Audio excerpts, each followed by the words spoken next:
What is going on, everybody? You got Matty Brollic here, and I am back for Week 9 of the National Pokeball League. Now, this week we are up against none other than my little bro. I call him that. It is actually Moxie Infernape, the coach of the Baltimore Braviaries. Now, I call him my little bro because he's a bit younger. I think he's around 16 or something like that, and he's just, I guess, adorable would be the word to describe him. He just seems like he'd make a great little brother. I don't know what it is, but he's just got that way about him, and he's really cool. Definitely a great addition to the league, and I'm just glad to have gotten to know him over the past, I don't know, maybe 5-6 months or so. So that is cool, and I've never played him in an official league match before. I've had some mock battles against him, and he's definitely a great up-and-coming draft player. He's got a ton of potential, so it's definitely going to be fun to actually go all out against him and see, what he could do. So our matchup against him is interesting. Like, people have been complaining a lot about Magearna, so I was tempted to not bring it this week, but I looked at the matchup and I was like, okay, I kind of need it because I had one set in mind that I did end up bringing that really helps me put a lot of work in against this team with the build that I wanted to bring. And without Magearna, my team definitely did not have a very good matchup against Blake. So I was like, you know what? With Magearna, the matchup isn't bad. Without it, it's actually pretty bad. So just because people are complaining doesn't mean I'm going to, risk taking losses for no reason. So with that being said, I brought pretty interesting prep this week. Blake is someone who, although, is a solid player, he's definitely prediction happy sometimes. I've definitely seen him to be one to over predict from time to time, and a lot of times that actually helps him a lot. For example, when he's given me mocks in the past, a lot of times he would beat me or just give me a huge run for my money because he would either over predict or just do something I wouldn't expect, and that would catch me off guard, and I would end up putting myself in a bad position. So watching how he has been kind of doing that in some of his recent games in the NPL, I realized that I wanted to build a much bulkier team than I would normally bring, because that way, if I do get some predictions wrong or if he just gets some crazy predictions right, I'll still have a little bit of leeway to just wiggle around it. So that was my game plan here, because Blake is very creative with his prep, and like I said, he'll make some wild plays. So creative prep plus bold predictions is definitely a recipe for disaster if you bring something like hyper offense. It doesn't have a great matchup. That's just really hard to stop. So that's why I figured I'd bring something much bulkier than usual, because anyone who knows me knows that I don't like to really play a bulky style, but sometimes you just got to do what you got to do to win. And funnily enough, I actually brought 6 physically defensive mons. Just straight across the board, everything is more physically defensive than it is specially defensive. In terms of the EV spreads, like Decidueye has way more special defense naturally than physical, but I brought a physically defensive one because that'll help me spin block the Donphan. I also have the Cobra Berry because I've seen Blake bring offensive Donphan, so knockoff will do a ton if I bring leftovers or something like that. So that is definitely a nice tech for me there. So anyway, we'll get right into the battle, as this is a downloaded replay, not an uploaded replay, so I hope it's works the way kind of normal replays do. So yeah, it looks like it does. So he leads with his Gallade. Now that is his Mega. I'm a huge fan of Mega Gallade in the format. Now, if he has Taunt, it's not too big of a deal because I have decent checks to this. For example, like I've already gotten the Intimidate off. I have a Yachi Berry Landorus. I have a physically defensive Decidueye. I have a not fully Fizz Def Charizard, but a good amount of Fizz Def on Charizard, which pretty much walls any Gallade set. I just want to go right for my Toxic Spikes here because he has very little means of removing them or playing around them, because if Salamence does not have Defog, which there's a good chance it won't because it's such an offensive monster against my team or most teams, then his way to remove it is Donphan, which struggles to get past Decidueye and will also get poisoned in the process of coming in on Toxic Spikes. So I just want to get at least one layer up. So he Mega Evolves and he goes right for the Magic Coat. Very interesting tech on his part.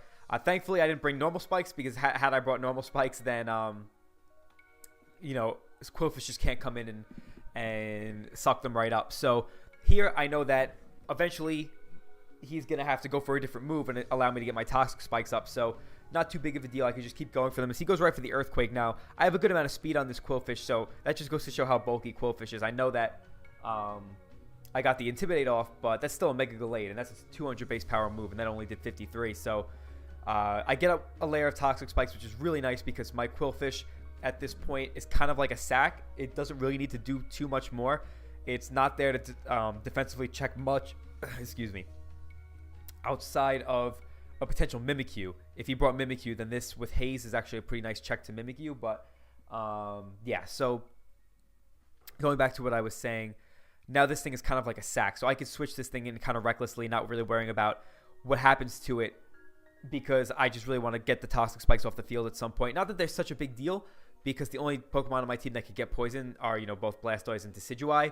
But still, like, it would be nice to get them off for those two Pokemon, because Blastoise has no reliable recovery and Decidueye does not have leftovers. So we'll get back to the battle here, as now I just switch out and go right into my used Gligar, my Landorus Therian, as he goes right for another Earthquake. Now, I expected him to maybe go for Ice Punch, but even if he did, he'd be at -2, and I have a Yachi Berry, so that would do very little. As here, I considered going right for my Stealth Rocks, but I'm just going to go right for the U-turn to see what he wants to do. As he goes right into his Ditto here, as that could check me offensively, but that's okay, because here I go right for the U-turn, and I can go right into my Quillfish, because now not only can I suck up the Toxic Spikes, but I know he's probably Scarfed, and to scout for that, I could just switch back into something like Landorus or even Blastoise, which I ultimately end up deciding to do, because Blastoise actually has a pretty decent offensive matchup against his team, even though I'm not offensive. Most of his Pokemon just can't switch into safely, and they all pretty much need to take Toxic Spikes except for Salamence, which gets hit by Ice Beam. So here I can go pretty safely into Blastoise to see what he wants to do. Is he just does go right for his Stealth Rock. So I definitely want these off the field because Charizard hasn't evolved yet, so it's more important than usual to get these off the field. So he goes into his Gallade, as now he's at -2. Oh no, what am I saying? Why did he say he's at -2? No, now he's at -1 as I switch into Landorus, as he goes for the close combat. So here I was kind of expecting the Ice Punch, but even if he does go, I could still eat it up fairly easily, as he goes right into his Salamence. I did consider going for Rocks there, but I said, you know what, like, I just want to keep the pressure up, as he goes into Salamence, goes right for the Draco Meteor, and that doesn't do as much as I expected, considering that he's actually Life Orb, as you'll see in a second. Yeah, there goes the Life Orb damage. I thought it would have done a little bit more than that, but maybe he's like mostly a physical attacker and just has a Draco Meteor on there to hit things like Landorus. So my Blastoise here can just knock this thing right out with Ice Beam, which is nice, because if he did have Defog on the Salamence, which would have been a nice bring because Donphan isn't the most reliable hazard remover against my team, then it's nice to take this thing right out because the Toxic Spikes are really going to be useful. So I knock out the Salamence, which with my used Lumineon, as now I go into my used Quillfish. The reason Quillfish still has its own name is just because it is a lower tier Pokemon, and the meme behind the use and blank Pokemon is that I usually pick a really low tier Pokemon. It's just an insider that I have with some of my Smogon friends, because when they were building for a big tournament, I was just memeing the whole time, like saying like, oh, use this, use that, and they were just getting really frustrated because they were trying to build, and I was just recommending all these Pokemon that they would never use. So that's where the meme comes from, as that's why Quillfish is named what it is, because Quillfish is already like a PU or an NU tier Pokemon. So even though it's really good, as you're going to see this match, he goes for the close combat, as I was just scouting for the Ice Punch. I knew he probably wouldn't go for Earthquake there, so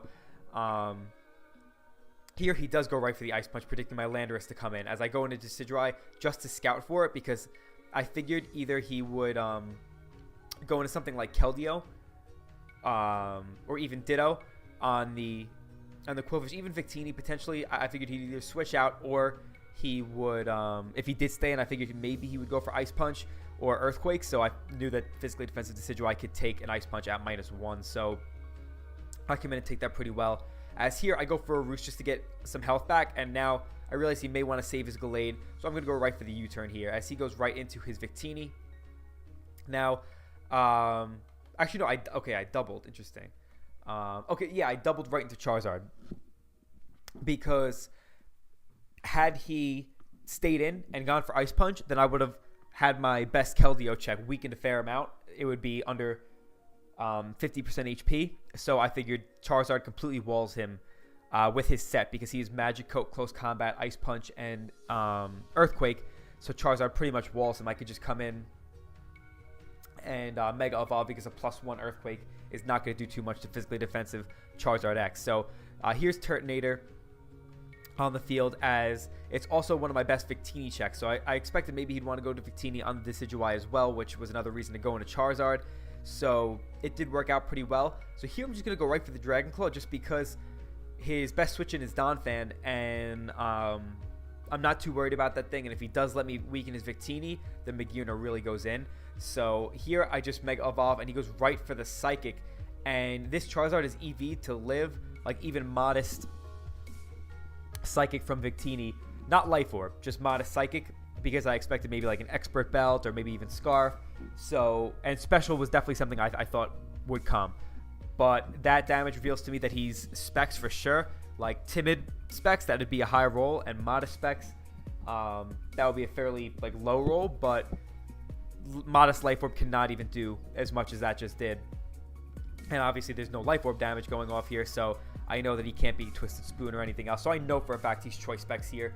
So I can go, after getting some solid Dragon Claw damage, if I can go right into my Magearna here, because I am a bulky sub-combine Magearna with Protect, because Protect really allows me to whittle his team down with the Toxic Spikes.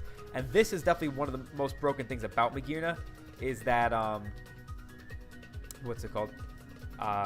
So I'm just going to pause it here. One of the most broken things about Magearna is that it gets the Soul Heart boost, regardless of whether it actually knocks out the Pokemon itself, which is pretty crazy considering that you could just switch Magearna in, or someone could just switch something into Sackett, so they can get a free switch into something else that may take on Magearna a little bit better. But if they just go down to Hazards or something like that, and they don't even get attacked, then Magearna will still get the boost. Same thing if you poison something and Magearna just comes in as they go down to Toxic, Magearna gets the boost. So that's one of the things that makes Magearna, that kind of pushes Magearna towards like the cusp of being potentially too broken. So because things like Moxie don't do that. I'm not sure about Beast Boost, but I know Moxie, you actually need to knock out the Pokemon for that to happen, for you to get the attack boost. So here I am going to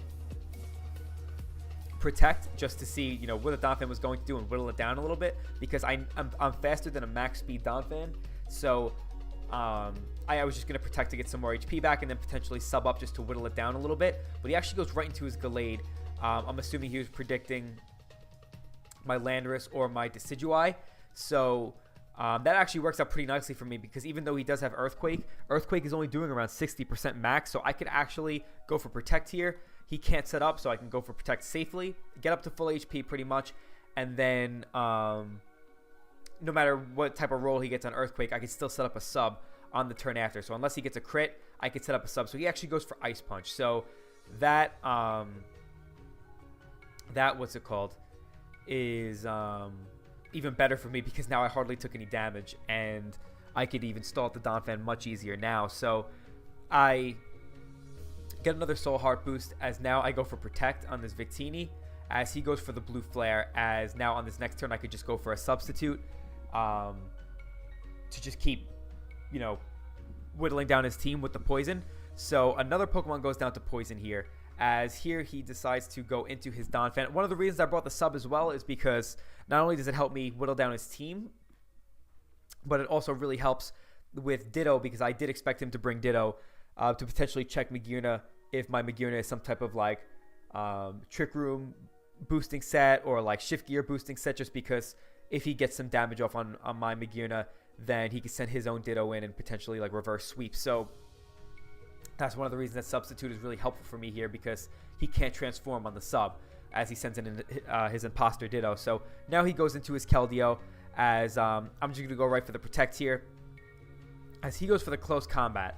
Now, what's it called? I could stay in here and just go for the Dazzling Gleam, but if the Close Combat breaks my sub, which it probably will if he's like max attack, then